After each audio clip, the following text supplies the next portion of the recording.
Well, a very, very happy Monday, and welcome to another episode of the TNC Sports Talk. My name is Justin. Today is November 17th of 2025. And on today's episode, we have to have a very difficult conversation as we talk and we focus around the AFC North Division, particularly in the with the Cincinnati Bengals as they move to 3-7, losing to the Steelers yesterday, 34-12. And boy, it's not a fun time. And I hate having these type of conversations with people because it really honestly leads to just a negative impact here in the city of Cincinnati. Obviously, when a sports team is not doing so well. So we're going to cover the division and really have ourselves a heated conversation about the Bengals. Also, in today's episode, we will talk about the John Cena's tournament bracket as the first round continues with two more matches tonight on Raw, concluding the first round on SmackDown with two more matches. And I think it's noted to point out that John Cena, tonight's episode of Raw will be in New York City, and it will be the final appearance from John Cena on Raw as a active professional wrestler. And I want to make that specific, an active professional wrestler, because I'm sure, just like alumni and Hall of Famers goes, that John Cena will hopefully at one point make other appearances for the WWE.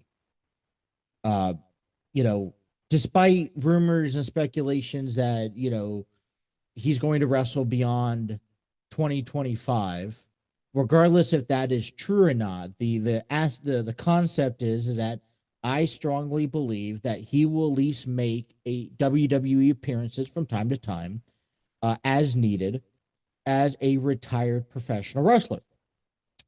As far as maybe hitting an attitude adjustment or putting someone in the STFU from time to time, that is hopeful, but not the attention.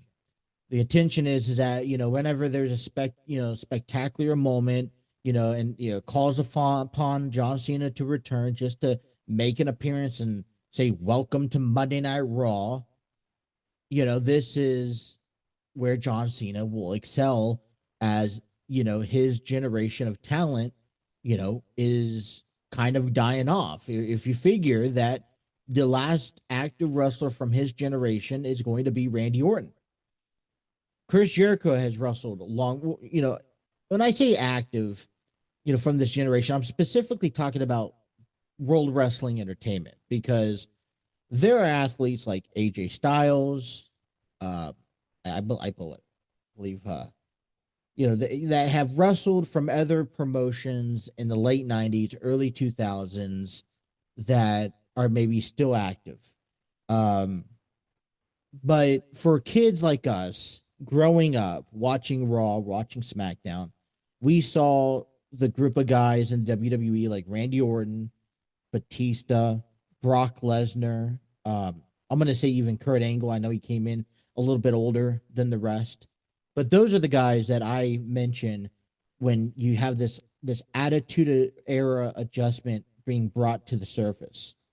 And these names are spoken highly of. And Randy Orton, we got to admit, Randy Orton's time is coming near, and you see how often he's not active in the ring at the moment. And, so you just tonight on Raw, I would highly emphasize for fans, whether you're live in attendance, whether you're watching it at home, is to really just slow down the time, soak in every ounce. It may be a typical, you come out, you make an appearance, and that's it. Well, we got to remember, John Cena won the Intercontinental Championship last week, beating Dominic Mysterio, was part of the opening segment of Raw. It was something that it was kind of a complete circle because it was at the TD Gardens, Boston, Massachusetts, his hometown. And, historically, this is where he becomes this Grand Slam champion. Well, we know this for a fact, right? He's not going to win, he's not going to retire his last match, December 13th in Washington. He's not going to retire as your Intercontinental Champion. So the question lies is, where do the WWE decide to take the title off of him? Now, I personally do not think nor believe it would be any, interest to have John Cena carry the title heading into Saturday night main event on December 13th. I personally don't believe that. But, WWE is notorious to doing certain things. And, one of the conversations that we will be having here as the days are counting is when we talk about days, we have tonight, we have Survivor Series in San Diego, which I believe is this weekend. If not this weekend, it's next weekend. I don't have the dates in front of me. And then you have Saturday night main event, December 13th. So 3 more appearances from John Cena. This is the last weekly live show that you have. It's going to be on Netflix. And, between it could be tonight. Dominic could come out wanting a rematch and they could put the title back off of Dominic. I think having Dominic Mysterio, add on a defeat to John Cena on his resume, I think just continues to elevate a young career such as Dominic Mysterio. As we will go over in our program, because I do want to get to football here, we look at who's already qualified and who matches coming up next. For me, I struggle to see who could be John Cena's last opponents. I know there are rumors and speculations of who could it be or options, but for me, it doesn't. There's certain things that make sense and certain things that don't make sense, and I'll get into that a little bit later. But boy, I want to pre-warn everybody heading into this segment here, because if we're talking about the AFC North Division, we're going to talk heavily about the Cincinnati Bengals, and I'm certain there's going to be a few unsettling things I'm going to say about it. So if you're not looking to come on here and listen to someone bash and trash talk, the Cincinnati Bengals specifically, then I say hit pause now, maybe fast forward 15, 20 minutes of this, get back to the wrestling segment. If so, I would, grab your popcorn, grab your drinks, whatever you want, because I think things are going to get heated up, and I don't even know where to begin. The Bengals have, let me ask you this. I want to ask from this point of view, who at this point do you point fingers to when it comes down to the Bengals' failures? Because it's not Joe Flacco. It's not Jamar Chase. It's not the Bengals defense, because we already know what the Bengals defense was going to give us before the season even started. And let's face it, it was unpromising things. We know that the Bengals defense was going to allow 30 to 40 points a game. And guess what? The Bengals allowed 34 points yesterday in the defeat. Now, that was typical. It was a close game through and up until the final, let's say, 5 minutes, where things kind of just went astray. As a matter of fact, the Bengals crawled back, made it a 8-point game with nearly 4 minutes left on the clock, and things just unraveled defensively there. And one of the patterns we've seen is that the Bengals defense show signs of, hey, we can start off strong. We can hold our opponents to low numbers early on. But when it gets into the last final minutes, possibly even the last quarter, we're gaslighted. We are out of energy. We are out of time and I guess talent. I guess, and we can't make tackles. We can't make blocks.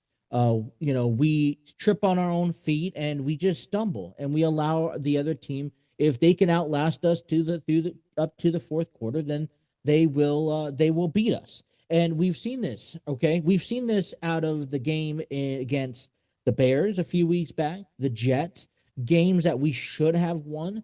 And it's been the defining part of what the Bengals season is that the Bengals defense do not play all four quarters of football. I don't know what it is. It is utterly disgusting to watch.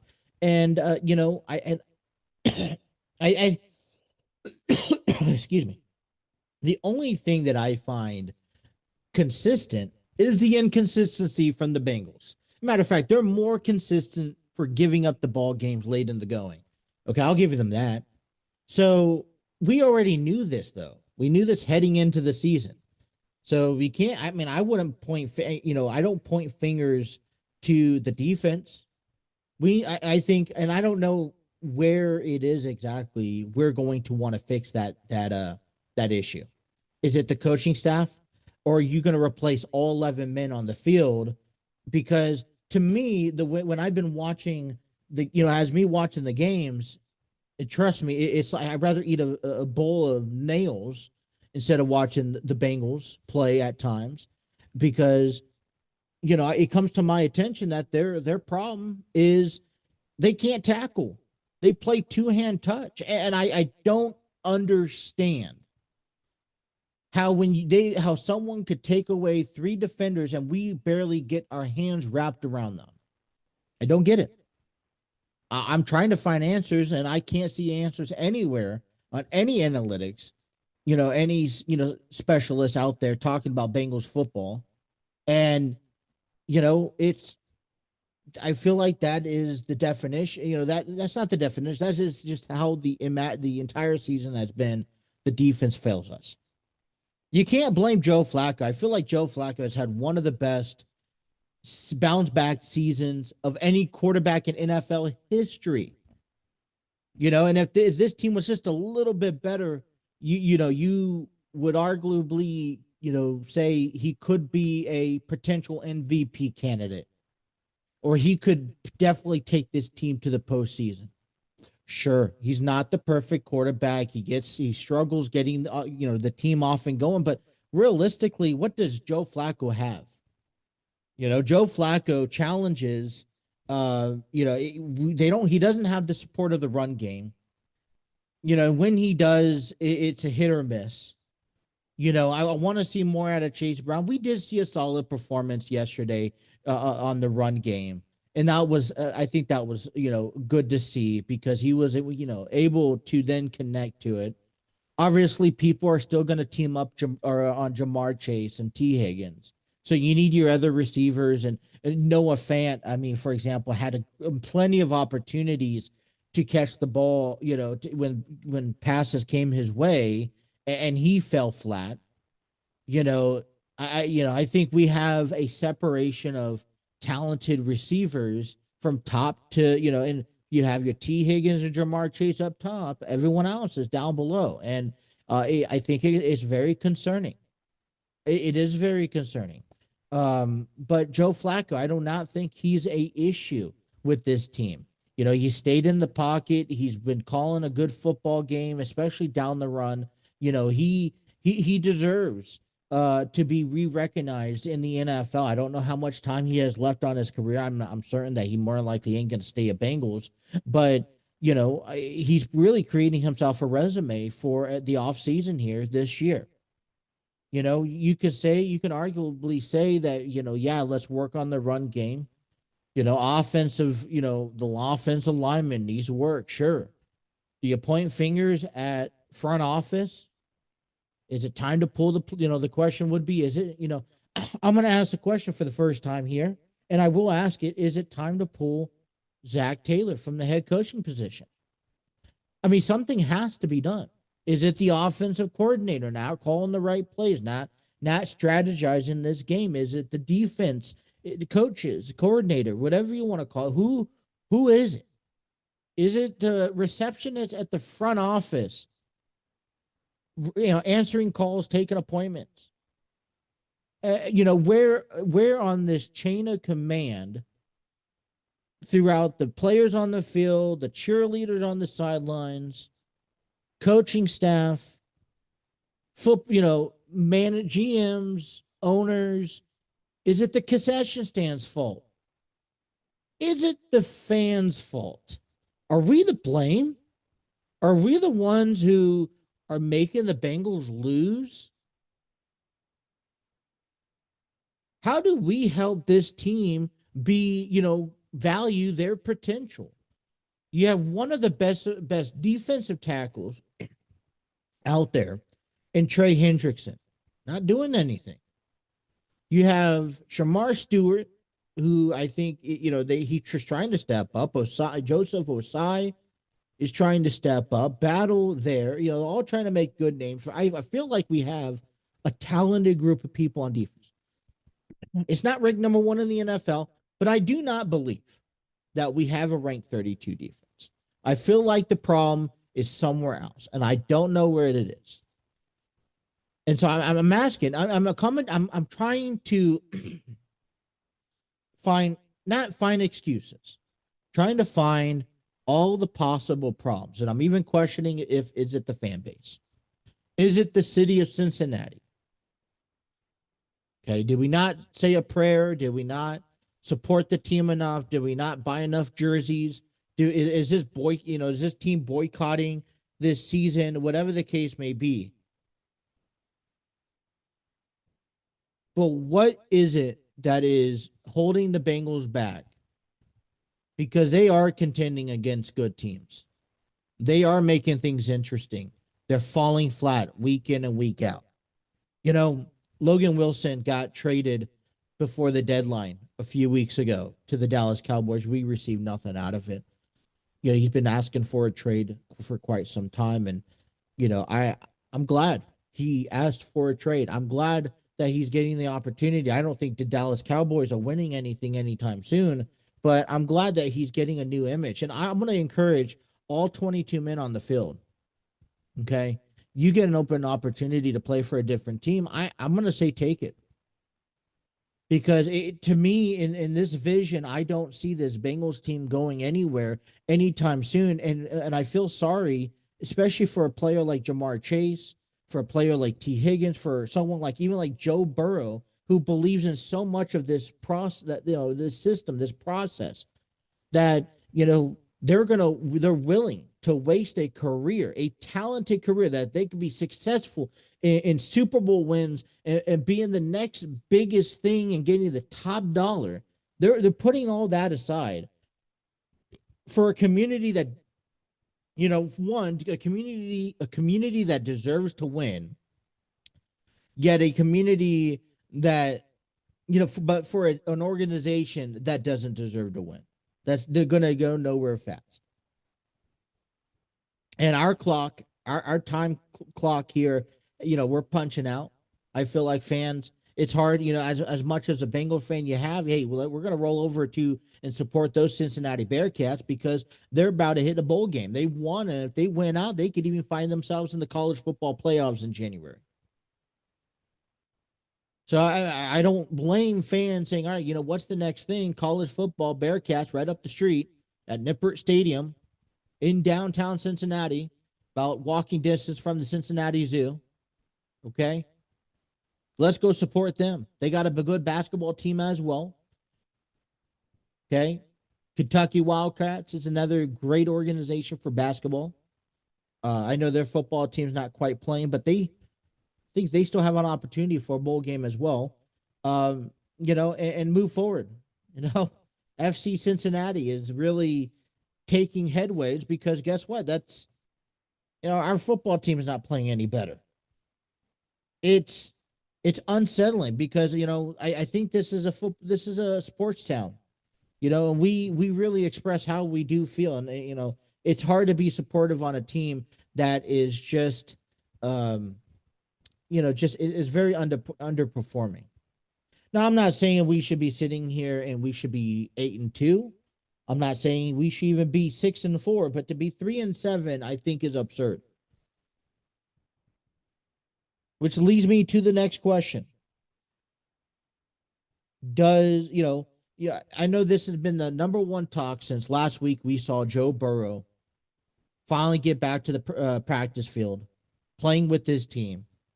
And, reports and interviews have speculated that his ideal goal is to be back on Thanksgiving in Baltimore to give his team an opportunity. And quite frankly, listen, I know he's better than Joe Flacco. Joe Flacco is, he is a veteran at the game. He's at the back end of his career. He's just trying to hold down the fort. He's doing a pretty damn good job of it.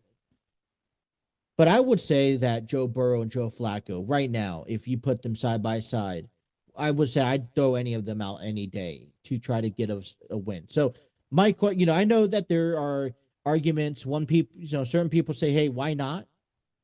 If he's healthy, he has to be 100%. That's all. I think that's one thing we could all agree on. Joe Burrow has to be 100% if you're going to throw him back out there. But if we're going to, next week, this coming up Sunday, we have the New England Patriots at home, Paycor Stadium. If we do not win, I'm already saying no.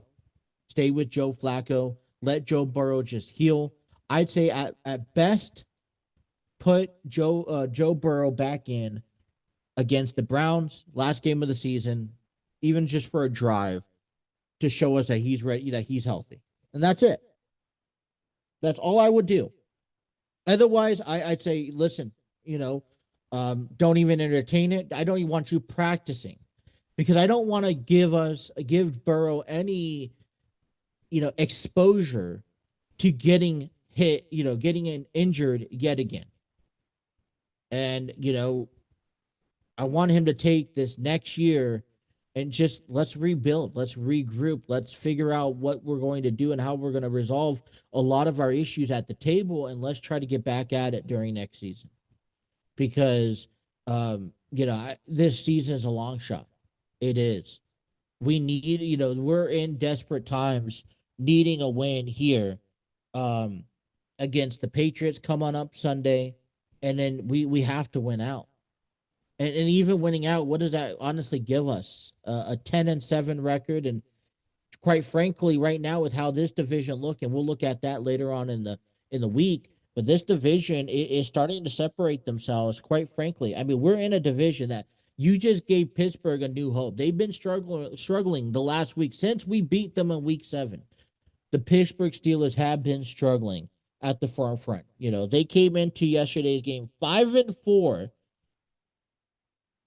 And if they lost, they would have been tied with the Baltimore Ravens, who beat the Cleveland Browns, by the way, on Sunday. Beat them 23-16. That was a lot closer game than expected. We saw Shedeur Sanders in the game, making a couple good big plays. Just wasn't enough to get the job done. But the Ravens seem like they're a football team that they're back. I think that they know that they're a good team. It's, yes, we still have to beat the better. They are on that. They're on the bottom side of the list of those top teams in the AFC. I still think that they're better than the Pittsburgh Steelers. The Steelers beat us with Mason Rudolph as their quarterback. Aaron Rodgers got hurt through the midst of the season, through the midst of the game, and now we're even questioning. Pittsburgh's questioning themselves, is that do they have enough in the tank to get back to the postseason, or even winning the three more games to have a 500 better record? Their chances of doing it against any other team in the division, even in the league, including the Cleveland Browns, are slim to none without Aaron Rodgers behind as quarterback.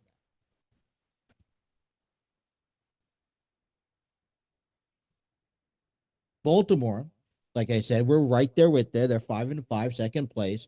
We have a 3-game back with the split series with Pittsburgh. So we're 2-1 against the division. We'll have 2 games coming up here in the next month against the Ravens, and we're 2 back of the Ravens. Then we are a game ahead of the Browns, who we see them at the end of the season.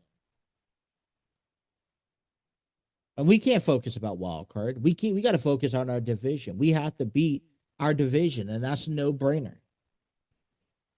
But if we can't beat our game, if we can't win our games, and if our defense can't pull through and hold, we knew this at the beginning of the year.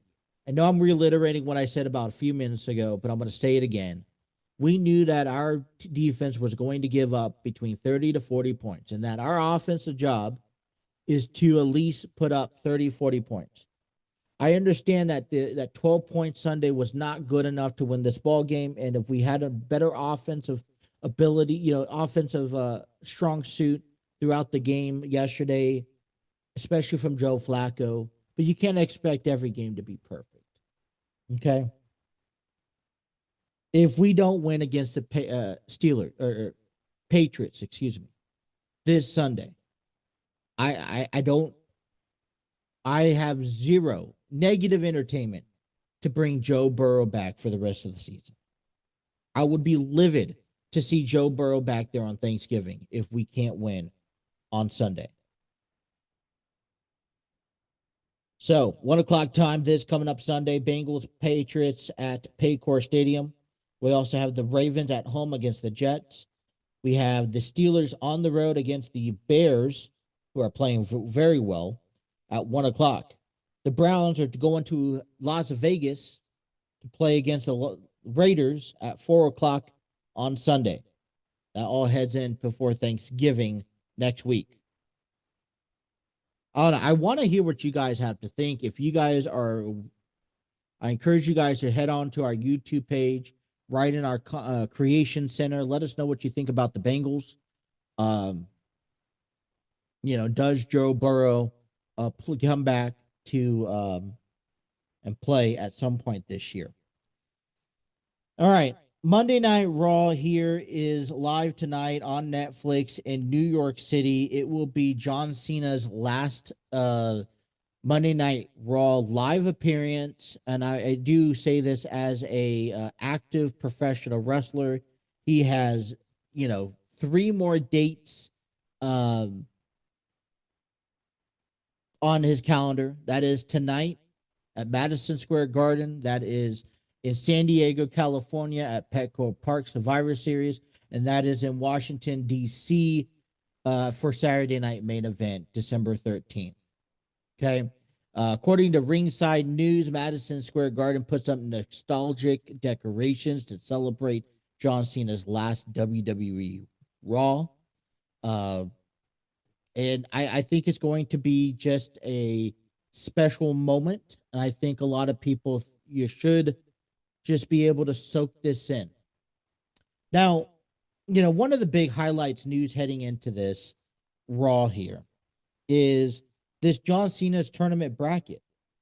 Which started last week on Raw at the TD Gardens.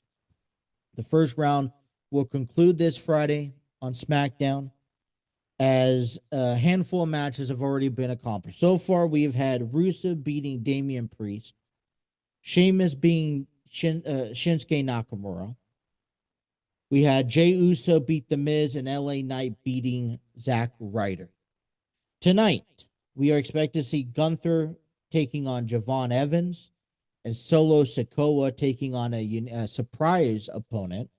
While on the SmackDown, we are expected to be treated with Finn Balor taking on Penta, while Carmelo Hayes taking on Bronson Reed in single competition. The winners this week will go on to the quarterfinals, which will be taking place next week on Raw and SmackDown. And this will all lead up to John Cena's final opponent of his career. We've gotten a chance so far to see some existing talents so far. LA Knight, Jey Uso, Shinsuke Damien, Rusev, Sheamus, of the Miz and Zack has all associated with John Cena at some point in his career over the years.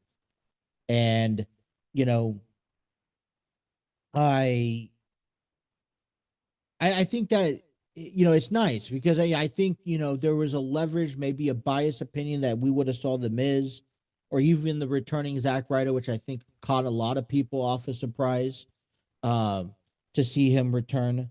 Now we're kind of seeing. I don't know who Solo Sikoa's surprise could be. Uh, I'm not even going to pretend to speculate any of that. I think, in fact, it's happening on Raw. I'm excited for. Gunther, who is probably one of the biggest conversations about the rumors around him winning it and being John Cena's last opponent. Finn Balor, Penta, Carmelo Hayes, Bronson Reed. Um, I don't see anyone on this list that can do world wonders for beating, for being John Cena's last opponent. We still have a couple, and it kind of ties into John Cena being the current Intercontinental Champion. Um, I like, we're having fun here the last few weeks of his career. I like to see John Cena explore some of his options and having fun. They may be ridiculous options, but I have a couple ideas.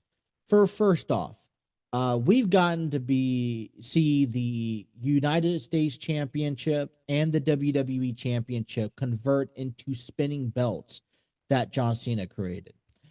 Even if it's for a runoff, even if it looks ridiculous and we get a laugh out of it, maybe it'd be interesting if John Cena creates a spinning Intercontinental Championship belt. I don't know. I'm just kind of pointing it out there because, it completes his Grand Slam championship, right? Um, John Cena, like I said, he's champion.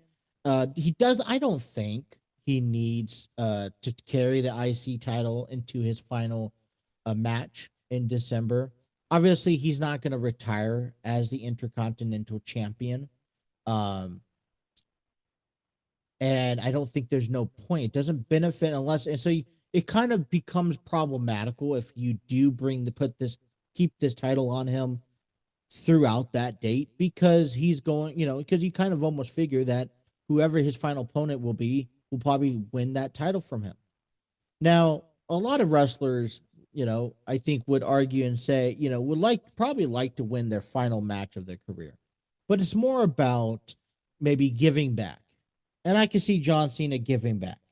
So if he was to carry the IC title through December 13th, a couple opponents that I keep in the back of my head that I would like to kind of see pull through and win. I think I got 4 on that list right now. Right now, yeah, 4. One would mean that I would like to see Javon Evans win.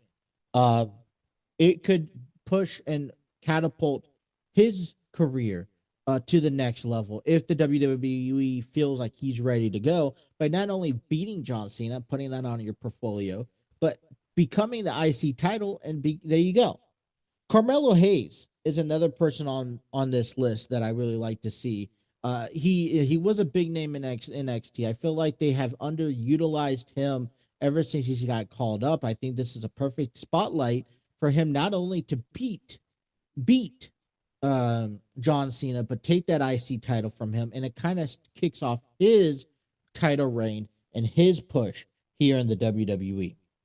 LA Knight. I know this is a little older name. He's been around the league for a lot, but I don't think every time LA Knight gets put into a position where he could win a championship, contend for a championship, something gets taken away from him, and he gets inch close. And I feel that we're kind of beyond this point, right? I truly feel like it's a now or never do. And maybe LA Knight is probably a lot, he's worthy enough to have the World Heavyweight Championship or the WWE Championship, but putting the Intercontinental Championship would just be fine enough, giving him as champion. I don't know if that time has already passed, though, but I'd like to see that happen. And then lastly on this list, and this is if you were to have John Cena carry that title up into Saturday Night Main Event, December 13th in his last appearance, that would be Sheamus. I think he becomes a fan favorite by default, considering that they have had rich history in the past, and Sheamus has yet to become a Grand Slam champion. And by beating him at Saturday Night main event, it would conclude that as his last opponent. Those are my options. Those are my favorite options for this last opponent if he would remain champion at this time. I think Gunther is a good choice as well. Otherwise, I mean, that list kind of becomes slim for me as John Cena's last opponent. You know, if I'm not mistaken, wasn't John Cena Rusev's first rival? The brawling, the feud that came back, the Bulgarian Rusev, whatever, back to that time. Maybe that could be a possibility as well.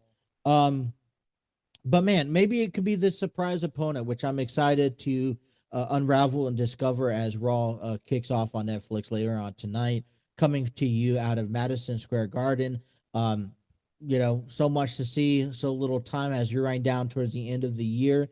Also want to give a congratulations and a shout out to WWE Hall of Famer Tori Wilson, who welcomes her first child at the age of 50. That's been revealed today as well. So exciting stuff to see. But man, all I got to say is that enjoy John Cena's last live Raw appearance as an active wrestler. He's defined Raw. He's been the face of not only the company but of Raw over the past several decades. This is, I know he started off on SmackDown, but he's really made himself images on Raw, having great feuds with people like Randy Orton and John Cena, Randy Orton, Triple H, the Nexus, CM Punk. All that took place on Raw over the years. The Edge and Big Show stuff. So there's just been a lot of great stuff. He's kind of always been, when you think of Raw, in my opinion, I think of John Cena coming out, opening the show and saying the champ is here, having some great feuds with guys like The Rock, a couple great matches with The Undertaker, Shawn Michaels, Batista, you name it. Raw kind of really defines John Cena and vice versa. So soaking that in. And then we hopefully seek answers. Something we'll talk heading into week number 12 here for football. I know I didn't have time on this podcast to talk about it, but that altercation between Ramsey and Chase in the fourth quarter that got Ramsey ejected. Jamar Chase will be serving a $500,000 fine and a 1-game suspension, as well as he spit on Ramsey, which led to Ramsey punching and getting into a physical altercation with Chase that led to his ejection. Man, that was a tough game, a aggressive game, but a disappointing game because the Bengals didn't walk away with the victory. That is all the time we have. I want to thank everyone for tuning in wherever you guys are listening to this podcast. If you like more content, head over to our TNC Sports Talk YouTube channel, where we provide audio AI content among baseball, football season, and WWE creative arts as we play the WWE 2K universe mode. Until next time, you guys have a wonderful rest of your good day. Take care, and so long.